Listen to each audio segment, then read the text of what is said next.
In the latest episode of Strange New Worlds, we re-off to visit a moon so strange it makes Saturn's bizarre moon Titan look downright boring by comparison. Welcome to Miranda.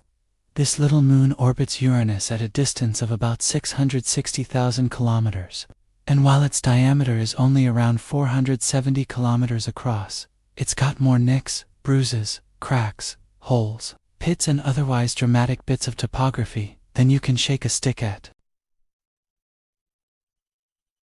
When Voyager 2 flew past the Uranian system in the mid-80s, Miranda was already known to scientists thanks to Earth-based telescopes, but no one expected it to be quite so weird.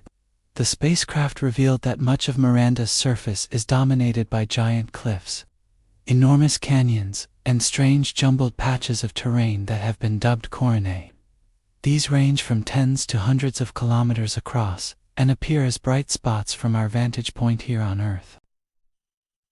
But these photos also revealed some mind-blowing statistics.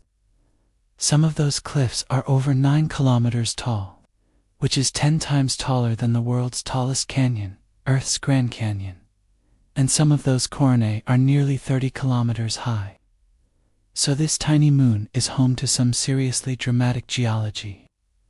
But how did something so small get so messed up? Well, it turns out that this chaotic terrain is probably the result of something we've talked about before: cryovolcanism.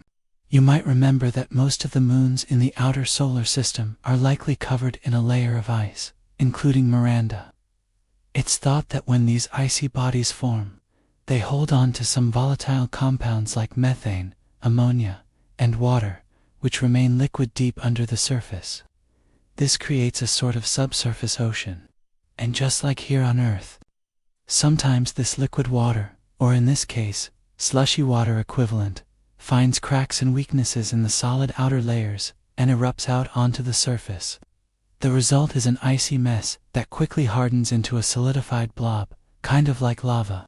And if there's enough material in the subsurface ocean, these icy volcanoes can be truly gigantic.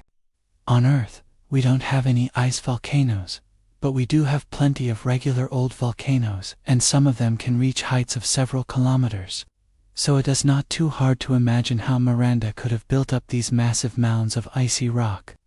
So far, astronomers have identified at least 5 possible coronae on Miranda, which is fitting because 5 is also the number of fingers on a hand.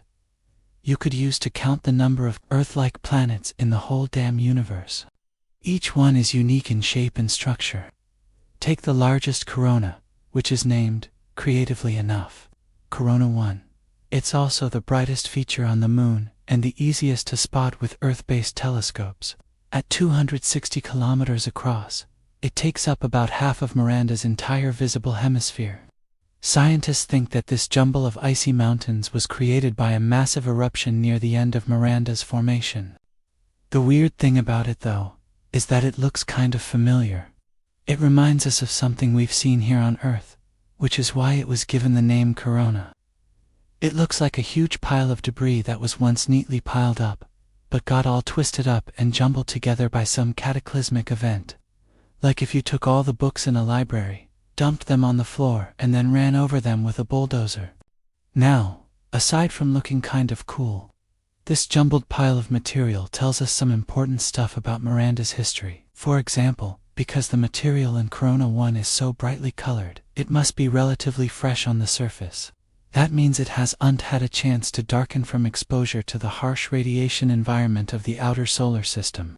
And based on how ray systems and other impact craters intersect through it, we know that Corona 1 must be younger than many other features on the moon's surface. The age of a particular geological feature is often referred to as its HRZ, or harpoon relative age. Basically, if a crater cuts through a particular feature, we know that that feature has to be older than the time it took for that crater to form. And while we can't date these things precisely, we can broadly categorize them based on their color and how well preserved they are. Scientists think that Corona 1 is part of a group of features called the Cat Si group, because they look kind of like cat SIs. They formed early in the moon's history, possibly in a period of heavy bombardment. These eruptions would have created vast plains of icy material on Miranda's surface, but those plains didn't last for long.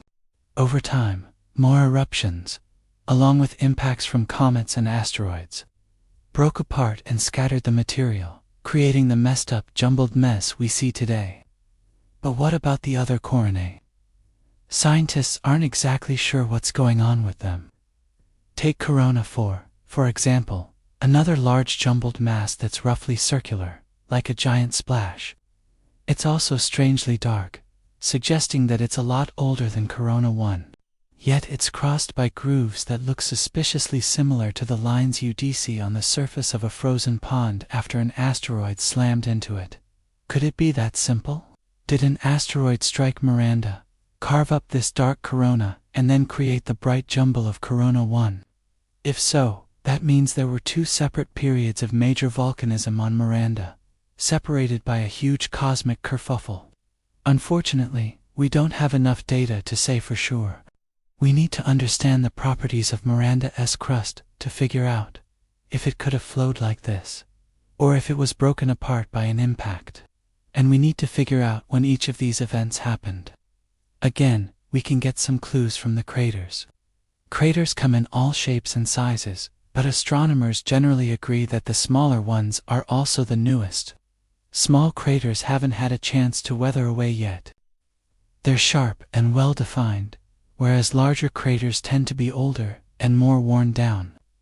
If that's true, then it looks like the central peak of Corona 1 is younger than the rest of the feature. This suggests that this part of the moon experienced more recent eruptions than the surrounding terrain. But we need more data to confirm that. Right now, this is just a hypothesis. But as Miranda is one of the prime targets for the upcoming Dragonfly mission, we may have answers soon. Dragonfly will explore the outer solar system starting in the 2030s, and among its many stops, it'll visit both Titan and Miranda. We're going to learn a lot about both of these worlds, but I gotta admit that I'm especially excited about Miranda. I mean, who wouldn't be intrigued by a weird little moon with hair-raising cliffs, massive canyons, and strange jumbled masses? Miranda really does have it all. And who knows what else we might find out about this fascinating place. Maybe it turns out that those grooves in Corona 4 really are the result of an ancient asteroid impact. Or maybe there's evidence that Miranda has even more cryovolcanoes hidden beneath its icy surface. I guess we'll just have to wait and see. In the meantime, though, if you want to learn more about the solar system's most extreme environments, then I've got good news for you.